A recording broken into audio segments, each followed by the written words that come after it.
नमस्ते दोस्तों, मैं अंकुश आपका स्वागत करता हूं आज के इस वीडियो में। आज हम सीखेंगे एक्सेल के कुछ फंक्शंस जो आपको एक्सेल में और अपनी डेली लाइफ में काफ़ी काम आएंगे।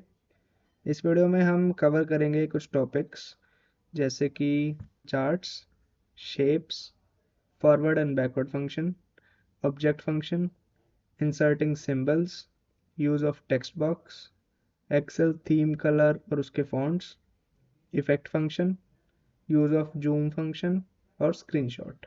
ये कुछ फंक्शंस हैं, आज हम इनके बारे में पढ़ेंगे। मैं आपके साथ एक्सेल के सब इम्पोर्टेंट टॉपिक शेयर करने वाला हूँ। तो चलिए शुरू करते हैं। तो सबसे पहले बात करेंगे हम अपने चार्ट फंक्शन की। चार्ट फंक्शन के लिए सबसे पहले हमें डेटा बनाना होता है। तो ये हमारे पास कुछ डेटा है। हम सबसे पहले बात करेंगे हमारे चार्ट फंक्शन की। सबसे पहले तो हम अपने इस पूरे एरिया को सेलेक्ट कर लेते हैं। फिर हम जाते हैं इंसर्ट के अंदर। इंसर्ट के अंदर ये चार्ट्स हैं अलग अलग। ये सबसे पहला जाता है बार चार्ट, ये लाइन चार्ट, ये पाई चार्ट। तो सबसे पहले हम बेसिक से शुरू करेंगे। ये है बार चार्ट। ठीक है, बार चार्ट में 2D है, 3D है। 2D बार हमारा हॉरिजॉन्टल है और 3D हॉरिजॉन्टल। हम नॉर्मल चलेंगे हमारे वर्टिकल पे। तो वर्टिकल पे चले जाएंगे। तो देखो ये हमारा आ गया चार्ट। हम इसको थोड़ा बड़ा कर लेते हैं। ये हमारा चार्ट है। तो देखो यहाँ ये जो नीचे दिख रहा है हमारे एक्स एक्सिस पे, ये है हमारे मंथ्स और ये हो गया हमारा सेल्स और प्रॉफिट। ठीक है, अब देखो ये 15, ये मल्टीप्लिकेशन हो चुकी है। हमें क्या करना है, हमें सिर्फ और सिर्फ प्रॉफिट का चाहिए। तो हम यहाँ पे आएंगे, हम यहाँ पे इसको करेंगे सेलेक्ट डेटा। हम देखो सेल्स और प्रॉफिट है हमारा, हम सिर्फ और सिर्फ प्रॉफिट को दिखाना चाहेंगे। ओके, ठीक है। तो ये देखो जनवरी में हमारा इतना प्रॉफिट हुआ, ये सिर्फ अब यहाँ पे प्रॉफिट दिखाएगा, सेल्स नहीं दिखाएगा। पहले क्या था, मल्टीप्लाई हो जाता था। तो उसके बाद यहाँ पे हम अपना कर देंगे, ये हो गया हमारा सेल्स चार्ट। ठीक है, तो ये हमारे मंथ्स और ये हमारा प्रॉफिट। तो ये हमारा सिंपल था बार चार्ट। इसके देखो अलग अलग हमारे थीम्स हैं और वो सब है। ठीक है, अब चाहो तो यहाँ पे हम इसको बड़ा कर सकते हैं, छोटा कर सकते हैं, जैसे तुम्हारी मर्जी है। तो ये हो गया हमारा चार्ट। उसके बाद बात करेंगे हम शेप्स की। ठीक है, शेप्स क्या है, इंसर्ट में हम आ जाते हैं शेप्स, ये रही शेप्स। जैसे कि हमने मान लो एक शेप बना ली। ठीक है, इसको हमने ये अलग अलग ये कलर्स थे फिल करने के लिए, हमने इसको फिल करा।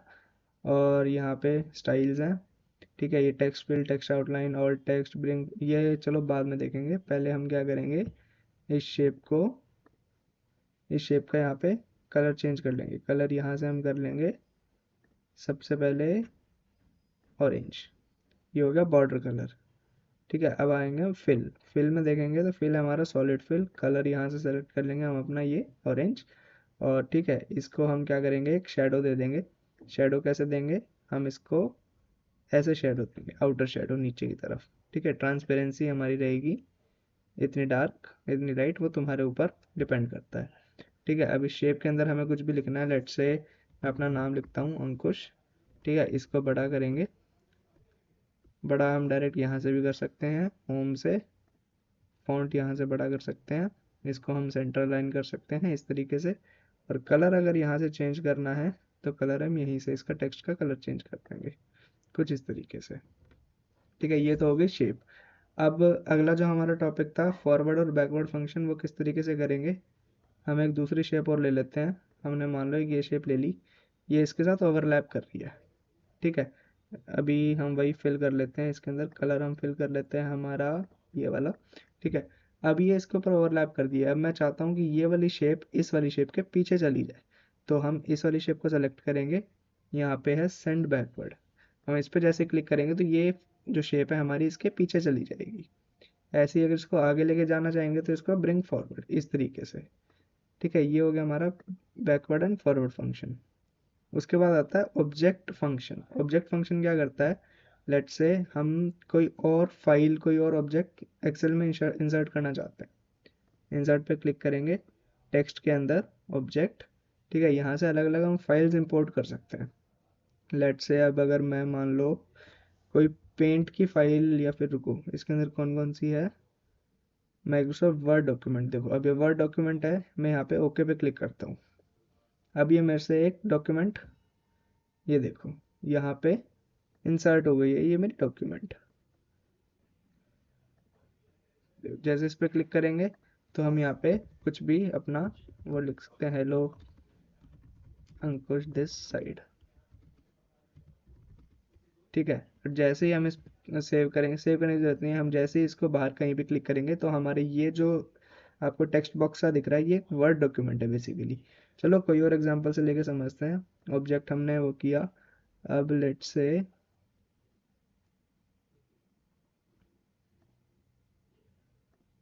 देखो मेरे पास ये वाली एक पीडीएफ फाइल है, मैं इसको ओपन करता हूँ। ठीक है, अब ये मेरी पीडीएफ यहाँ पे ओपन हो चुकी है। जैसे इस पर डबल क्लिक करेंगे ओपन, तो यहाँ से हम अपनी पीडीएफ ओपन कर सकते हैं इस तरीके से।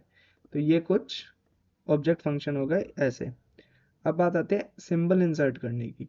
अब देखो ऐसे ही इंसर्ट पे आए, सिंबल, ये कुछ अलग अलग सिंबल्स हैं, ये स्पेशल कैरेक्टर्स हैं, हमें इंसर्ट करना है। लेट्स से हम मान लो ये वाला इंसर्ट करते हैं, इंसर्ट।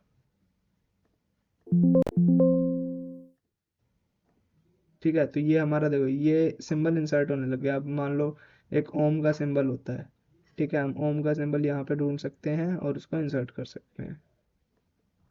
जैसे ये 2/3 है, इंसर्ट कर दिया। ठीक है, तो ये कुछ इस तरीके से इंसर्ट होते हैं, ये सिंबल्स इंसर्ट होते हैं। अब बात आती है टेक्स्ट बॉक्स की। अब देखो टेक्स्ट बॉक्स का ना सबसे एक आसान, मैं वो बताऊं तुम्हें यूज़। अब देखो इंसर्ट में आए, टेक्स्ट में आए, टेक्स्ट बॉक्स इंसर्ट इंसर्ट करते हैं हम यहाँ पे ऐसे।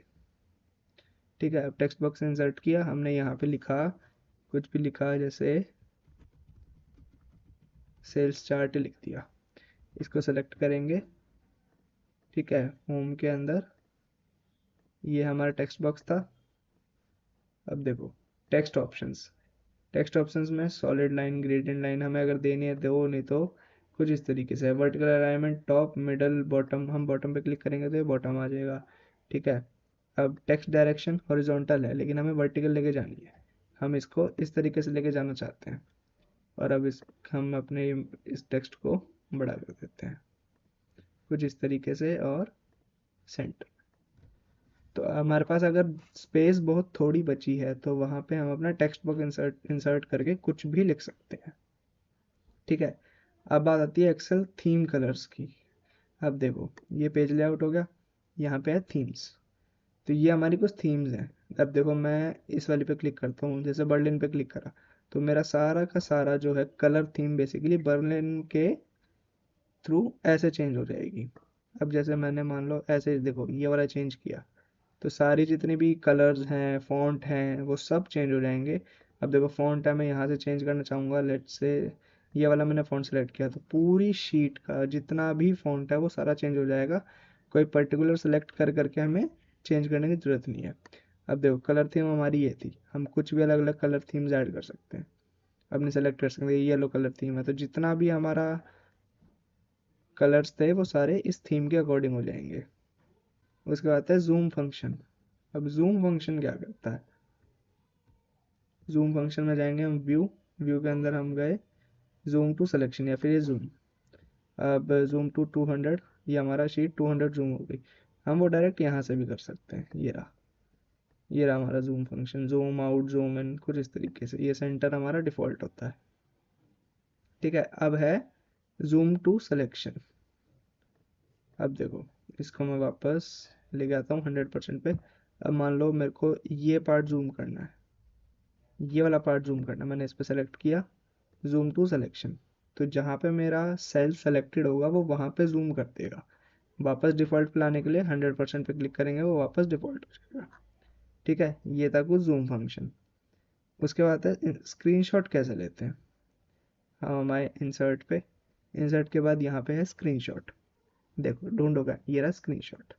अब अवेलेबल विंडोज़ ये हैं, स्क्रीन क्लिपिंग पे क्लिक करेंगे, हम कुछ भी सेलेक्ट करेंगे, हमने लेट्स से ये वाला पार्ट सेलेक्ट किया तो ये वाला हमारा यहाँ पे स्क्रीनशॉट ऐड हो जाएगा।